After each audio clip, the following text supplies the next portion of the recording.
Speech delivery में तुमको सबसे पहले क्या याद रखना ना, मान लो कि इस तरह से कोई एक तो हॉल होगा, ऐसा तुम्हारे पास मान लो कोई हॉल होगा, क्लासरूम होगा, कोई भी जगह हो सकता है, मार्केट भी हो सकता है, बीच रोड में खड़ा भी हो सकते हो।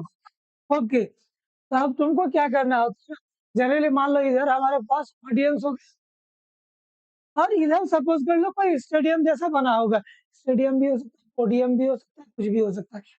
पोडियम मतलब एक तरह का रखने का जगह जहाँ से आप खड़ा होकर बोलते हैं। हाँ, और यहाँ पे तुम खड़ा होकर के भाषण दोगे, मैंने यहाँ से तुम क्या करोगे, स्पीच डिलीवरी करोगे। सबसे पहला बात तो आप स्पीच डिलीवरी करते हैं, तो टेक नहीं करते, स्पीक नहीं करते, स्पीच के साथ डिलीवरी लगा। अब जब तुम स्पीच दोगे तो कुछ बातें तुमको दिमाग में रखना है। पहला बात कि जब तुम ऐसे मान लो खड़े हो, तुम बोलने गए हो, पीछे अगर दीवार है, पोडियम है, स्टेज वगैरह, तो उसके साथ सटने का नहीं, और इधर उधर किसी का सहारा नहीं लेना, नहीं टेढ़ा खाना है, खड़ा होना है, नहीं बैठ जाना है, चुपचाप एकदम सीधा लंबा होकर के खड़ा होना। आगे अगर बैठना रखने का हाथ जगह हुआ तो हाथ रख, माइक होगा तो माइक होगा तो ठीक है, नहीं होगा तो फिर गला फाड़ देना अपना। सिंपल सा बात है ना? कोई दिक्कत नहीं है। तो हाँ, तो इनमें से कोई एक तो तुम इस्तेमाल कर सकते हो ना। स्पीच डिलीवरी में तुमको क्या क्या चीजें याद रखना, पहला तुमको अपने अंदर कॉन्फिडेंस रखना होगा, जो बात बोलोगे वो टू द पॉइंट बात बोलो तो ज्यादा बेटर है। तुम चाहो तो जो तुम बोलना चाहते हो उसे तुम नोट बना के लेके चले जाओ, पर नोट उतना प्रभावी नहीं होता अगर तुम उसका रिवीजन नहीं किए हो तो सबसे बेटर होता है कि तुम पहले रिवीजन कर लो, फिर उसके बाद तुम पहले 2-4 बार घर में कर लो कि तुम डिलीवरी कैसे करोगे। एंड साथ में जैसे अभी हम बात कर रहे हैं तो हाथ में और मेरा मुँह शरीर देख पा रहे हो, ये जो हिल रहा है इसको कहते हैं गेस्चर। बिना गेस्चर के या फिर जेस्चर के, जेस्चर गेस्चर एक ही बात है, तो जेस्चर बोलोगे तो कोई दिक्कत नहीं है। बिना इसके तुम कोई बात नहीं बोल पाओगे। तुम कोशिश करो ना, तुम्हारा हाथ पैर माथा दबा दी वो, फिर उसके बाद तुम बोलने का कोशिश करोगे, तुमको अजीब सा लगेगा। हाँ, कमांड है तो उतना देर तक तुम नहीं बोल पाओगे, उतना फ्रीली बोल नहीं पाओगे, दिमाग उसी तरफ चला जाएगा। तो बॉडी, हाथ वगैरह कुछ ना कुछ होगा, या तो देखना सर हिलेगा, या तो बॉडी हिलेगा, या तो कुछ ना कुछ हिलेगा दिमाग का। ठीक है, तो ये आपका क्या होता है, जेस्चर होता है। ये जेस्चर जैसे पब्लिक को इजीली विजिबल हो, यानी ऑडियंस को इजीली विजिबल हो, ये तुमको क्लियर कर देना। साथ में अलग अलग मुंह का भी जेस्चर होता है, कभी हाँ को, कभी मजाक को, कभी sarcasm को वो दिखाने का प्रयास करता है, तो वो भी विजिबल होना चाहिए। मतलब ऐसा नहीं कि तुम कोई रोबोट जैसा गए हो, या तुम नोट मिला, धड़-धड़ पढ़ दिया फिर रिटर्न चले आए, ऐसा नहीं होता है स्पीच। स्पीच में एंथुसियास्टिक होना चाहिए, जेस्ट होना चाहिए, एक तरह का इंटरेस्ट होना चाहिए, कैची वर्ड्स होना चाहिए, ये सब बातें, है ना? तुमको दिमाग में रखना होगा। तो मान लो तुम अगर स्पीच डिलीवरी कर रहे हो तो मेरे पास क्वेश्चन कुछ इस तरीके का आएगा, जैसे कि यहाँ पे यू आर राज या मालिनी। सपोज कर लो तुम लड़का या लड़की कोई भी हो सकते हो, कोई भेदभाव नहीं किया गया, सिर्फ 2 नाम दिया हुआ है। तो भाई डिलीवरी करना है कि स्पीच किस में, education gives one power. Education क्या करता है, किसी इंसान को ताकत देता है, पावर देता है। तो इसमें तुमको क्या करना है ना, स्पीच देना है। तो कुछ और पॉइंट एलाबोरेट कर दिया है कि तुम अपनी स्पीच में इन सब चीजों को जरूर ऐड करो। जैसे एजुकेशन ट्रेन करता है हम लोग के माइंड को, किस तरह से ट्रेन करता है ना, हम लोग का माइंड में हम लोग क्या होता है, स्किल बहुत शार्प होता है हम लोग का, हम लोग की एबिलिटीज बढ़ता है। एजुकेशन क्या होता है, सोर्स ऑफ पावर है, ये इम्प्रूव करता है सेल्फ कॉन्फिडेंस को, साथ में हमें इंडिपेंडेंट बनाता है, पैसा भी आप इससे रोजगार करते हो। इग्नोरेंस टू नॉलेज क्या करता है ना, मैंने जो आप जो मतलब बहुत लोग जो होता है ना कि इग्नोर करता है, तो उससे भी आप दूर जाओगे। साथ में सुपरस्टिट्यूशन मतलब जो होता है ना एक जादू टोना वगैरह जो होता है, आप इस सब से भी दूर चले जाते हो, नहीं तो फिर मूर्ख लोग ज्यादा इसमें बिलीव करता है। पर मॉडर्न एग्जाम्पल्स ऐसे हैं, जो लोग बड़े-बड़े ऑफिसर या फिर डॉक्टर, इंजीनियर है, वो लोग भी इस सब में फँसा हुआ रहता है। तो ये तो बोल नहीं सकते पूरी तरह से एजुकेशन से हटे हुए। एक तरह से फ्री स्पिरिट, स्पिरिट का मतलब आपका उत्साह को बढ़ाने का काम करता है। साथ में महिलाओं के लिए सबसे ज़्यादा ज़रूरी, अभी का ज़माना में एक महिला के लिए बहुत ज़्यादा ज़रूरी है एजुकेशन, क्योंकि सबसे ज़्यादा अनहोनी बोलने से इसी के ऊपर होता है।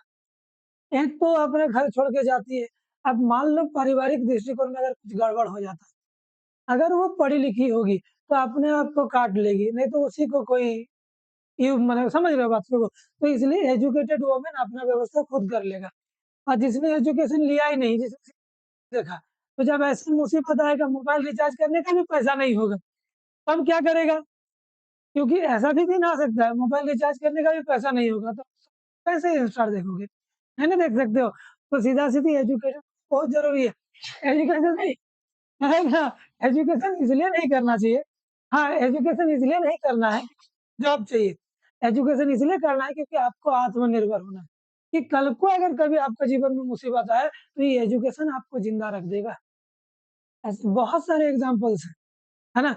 जो अभी हाल-फिलहाल में वो हम लोग का जिलीमुलु सेंट जोसेफ जो है, हाँ, वो केरला की लड़की जो, जिसका जन्मजात दोनों हाथ नहीं है। अब दोनों ही हाथ नहीं है, लेकिन वो अपने पैर से ही क्या करती है, गाड़ी ड्राइव करती है। बेस्ट ग्राफिक डिज़ाइनर है, एनिमेशन का वो पढ़ाई पढ़ी है केरला में। आज वो एशिया में सबसे पहली लड़की है जिसके पास 2 हाथ ना होते हुए भी ड्राइविंग लाइसेंस उसको मिला, पैर से, पैर से वो चलाती है ना? तो ये बोलने का मतलब क्या, और वो लड़की आज एजुकेटेड होके अपने आप को इतना स्ट्रॉन्ग बना ली है कि वो मल्टीनेशनल कंपनी में एज़ अ ग्राफिक डिज़ाइनर और एनिमेटर के रूप में काम से इतना हैवी सर्जरी में पैर से ड्रॉ करती है, पैर से लिखती है, पैर से फ़ोन पकड़ती है, सब कुछ पैर से। और एक तो एंटरप्रेन्योर है, एक वो स्टार्टअप कंपनी है, वो उसके लिए क्या कर दिया, उसका कार को इस तरह से डिज़ाइन कर दिया है कि उसका जो जो गाड़ी का ज़्यादातर काम जो होता है, उसका वॉइस के कमांड के ऊपर चलता है। इस बात को समझो, अगर वो लड़की अगर एजुकेटेड नहीं होती, तो आज वो कहीं पे अजीब तरह का ज़िंदगी जी रही थी। लेकिन होगा साथ में हमको क्या था, सोशल इल से भी हम लोग को क्या करता है, एजुकेशन हम लोग को दूर भगा माने बचाने का काम करता है। तो ऐसा ही आप क्या करो ना, 150 से लेके 200 वर्ड में आप ऐसा स्पीच दो, तो आप स्पीच दे भी सकते हो, आप स्पीच लिख भी सकते हो, है ना?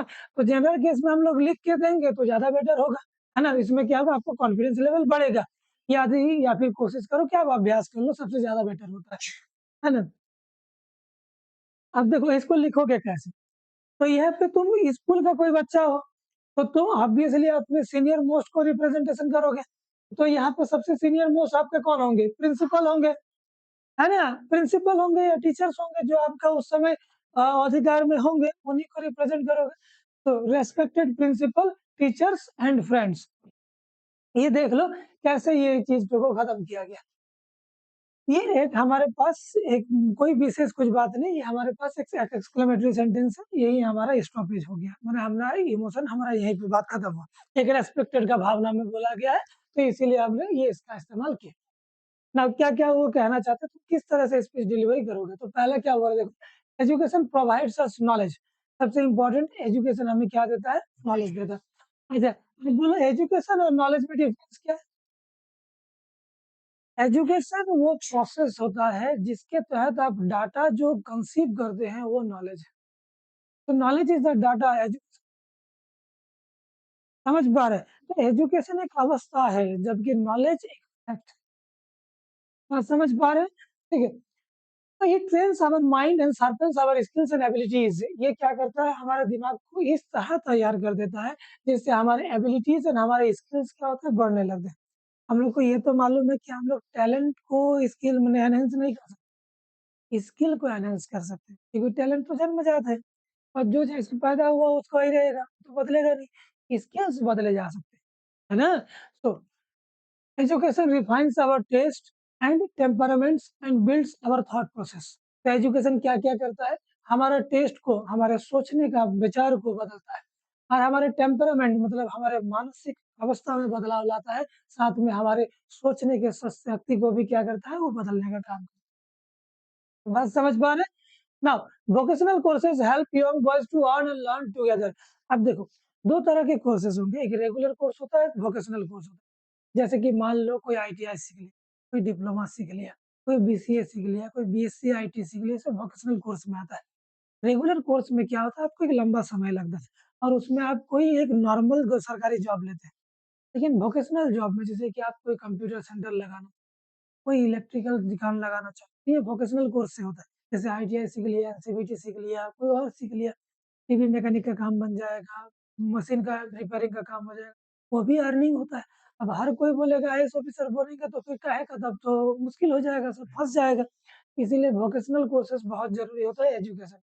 ये क्या करता है यंग बॉयज़ को क्या करता है देखो बॉयज़ लिखा है, अब तुम ये मत बोल देना कि ये पार्शियलिटी का बात कर रहा है, ये बोलने का तरीका हो गया कि ज़्यादातर केस में लड़के लोग कमाते हैं तो उस दृष्टिकोण में ये बात हो रहा है। महिला भी लगा दोगे तो कोई फ़र्क नहीं पड़ता इससे, है ना? तो वो लोग क्या करते हैं इज़िली अर्न कर पाते हैं वोकेशनल ये भी ज़रूरी है एजुकेशन साथ में।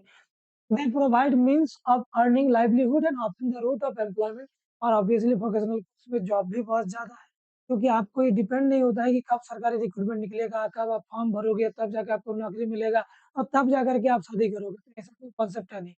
सीधा-सीधी आप वोकेशनल कोर्स सीखो, जॉब करो, शादी-ब्याह करो, सेटलमेंट हो जाओ, बात खत्म। हाँ, अब क्या करते हैं देखो ये हो गया ना professional courses as it is evident from the है ना name itself equip us for adopting various professions तो ये हम लोग को अलग अलग प्रोफेशन से संबंधित हम लोग को ज्ञान देता है some of these highly skilled professionals seek placements और jobs in esteemed companies and business concerns अब ये प्रोफेशनल से क्या होता है अलग अलग कंपनीज में अलग अलग बिजनेसेस में एंटरप्राइजेस में आपको जॉब मिलता है ओके तो now the education is important for our survival तो सबसे इम्पोर्टेंट बात अगर देखोगे ये एकदम सच बात है। जो पढ़ा-लिखा नहीं होगा वो भीख माँगेगा, जो पढ़ा-लिखा होगा वो कम से कम कुछ तो करके जी लेगा। ये फैक्ट है। इससे तो तुम बदल नहीं सकते हो इसको, है ना? नाउ इसके अलावा decent living is impossible without good income और हाई सैलरी। आप एक साधारण ज़िंदगी जीना चाहते हो मतलब कोई लंध-फंध का काम नहीं, तो उसके लिए आपका इनकम भी अच्छा होना चाहिए और सैलरी भी हाई होना चाहिए। तो एजुकेशन इम्प्रूव करता है quality of our life and frees us from superstition लोग तभी गलत शॉर्टकट रास्ता लेते हैं जब उसमें कुछ कमी रह जाता है इस कमी को पूरा तो आप पैसा से तो नहीं कर सकते हो पहले तो आपके एक्सपेक्टेशंस कम होने चाहिए लेकिन जो एक नॉर्मल जीवन जीने के लिए क्या होना चाहिए रोटी कपड़ा मकान हो चाहिए। अगर ये व्यवस्था हो जाए तो लोग क्यों ही ये सब का सहारा लें कोई लॉजिक बनता है नहीं। तो फुलिश चीज़ों से दूर रहना, ऐसे मीनिंगलेस चीज़ों से माइंड ब्लॉक वगैरह ये सब से अब रिचुअल्स लिखा हुआ है, तो इसका मतलब ये नहीं कि कल को पूजा-पाठ नहीं करोगे। रिचुअल्स इन द सेंस जो बहुत ज़्यादा ड्रास्टिक आपका जीवन को चेंज कर दे। मतलब नेगेटिव वे का बात हो रहा है। नहीं तो हर चीज़ पूजा है क्योंकि कर्म भी तो एक पूजा है। तो फिर कर्म करना भी बंद कर दोगे क्योंकि यहाँ पे पूजा लिखा हुआ है ना? तो इस सेंस में क्या चीज़ ना ये नेगेटिव वे में बात हो रहा है, इसको पॉजिटिव सेंस में नहीं लेना, है ना? लेना है, चलो। If women are educated, the whole family benefits as the food is hygienically prepared होता है, children are healthy होता है, well mannered होता है, disciplined होता है। ऐसा कहा जाता है, जब एक लड़का हमारे पास जब एजुकेटेड होता है, तो वो जनरली एजुकेशन उसके पास रहता है, परिवार को वो देखता है। किंतु जब एक महिला एजुकेटेड होती है, तो उसके साथ-साथ एक पूरा परिवार भी एजुकेटेड होता है, क्योंकि माँ के ऊपर ही सबसे ऊपर डिपेंड होता है। टीचर्स डे पे सबसे पहले किसका प्रणाम करना चाहिए? गुरु का। अब सबसे बड़ा गुरु कौन है? माताजी और पिताजी और सबसे पहला टीचर किसी इंसान का माता ही है, माँ ही है। तो सब माँ ही बोलने से सिखाती है और उसके बाद पिताजी है एंड देन बाहर कोई है। तो यानी अगर कोई लड़की खुद में मूर्ख है, तो यकीन मानो उसका बच्चा भी मूर्ख होगा। ये एकदम सिंपल बात है, इसमें कोई डाउट नहीं है। ये एकदम फैक्ट है, चाहे इसको कॉमेडी में लो या सीरियस में लो। सोचो तुम अगर खुद मूर्ख हो, लेट अस अज्यूम तो मानो तुम्हारा जेनेटिक कोडिंग कैसा होगा, तुम्हारा सोच कैसा होगा, वैसा ही होगा। तो तुम्हारा बच्चा में कोडिंग कैसा आएगा? डिट्टो वैसा ही आएगा। थोड़ा बहुत चेंज होगा, लेकिन लगभग वैसा आएगा। अब इसमें क्या होगा अब अब सोचो इसका परिणाम क्या होगा? इसका सिंपल सा परिणाम ये होगा कि आप जानते-सुनते अपना बच्चा को कमज़ोर कर दिए। ये एक फैक्ट है ना? तुम्हें ये मालूम होना चाहिए। तो यानी महिलाओं का एजुकेटेड होना बहुत ज़रूरी है। अच्छा एजुकेटेड क्यों होंगे? सबका एक बहुत बुरा कांसेप्ट है। पढ़ाई इसलिए करेंगे क्योंकि नौकरी करना है, नहीं करना है नौकरी तुमको। पढ़ाई इसलिए करना है क्योंकि तुम खुद को जान सको, खुद को एक्सप्रेस कर सको, खुद अपना रास्ता इख्तियार कर सको। ये बहुत